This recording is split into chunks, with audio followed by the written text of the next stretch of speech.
see what's cooking in the Smith household today.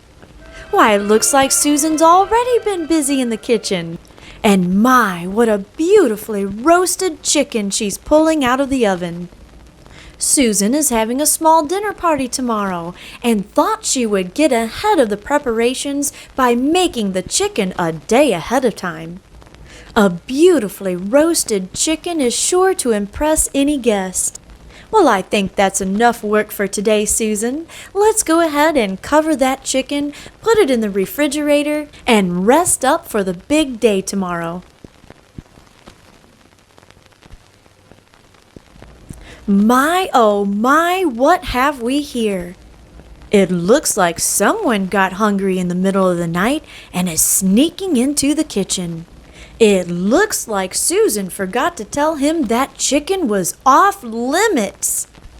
And what a calamity! He took the entire leg! And won't it be poor Susan when she sees what happened in the morning?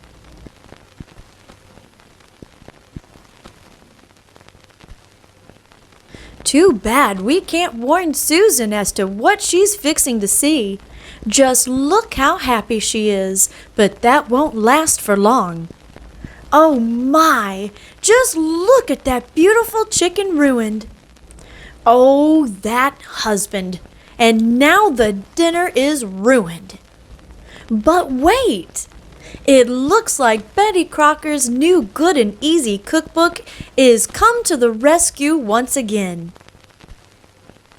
Pause the video here if you would like to see what you need to make this 1962 chicken a la king. First off, prepare your rice according to package directions in a small saucepan.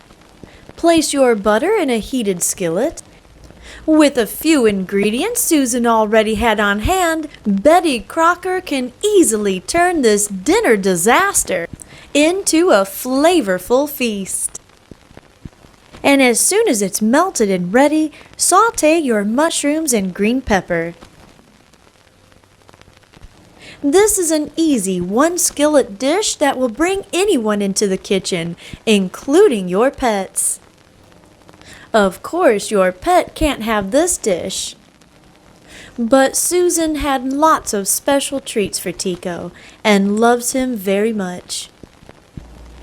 This rich and hearty meal can be made even better by serving it with biscuits, pastries, over toast, noodles, or, as Susan chose, fluffy rice.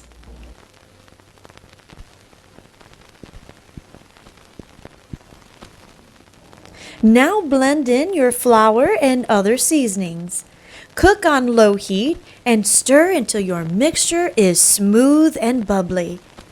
Now it's time to stir in your broth and cream. Bring to a boil on low heat and stir constantly for about 1 minute. Add your chicken and pimentos. Now all you have to do is cook until everything is heated through. And now, as easy as that, Betty Crocker has once again saved the day.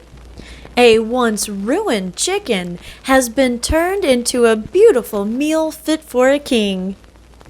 And now all Susan needs to do is make a large garden salad to go with it. Her guests will be pleased and her husband forgiven, thanks to Betty Crocker's new Good and Easy cookbook. If you enjoyed this look into food history and would like to see more, make sure to hit the subscribe button, the like button, and even the notification bell. In the meantime, here are 2 more videos you might enjoy watching.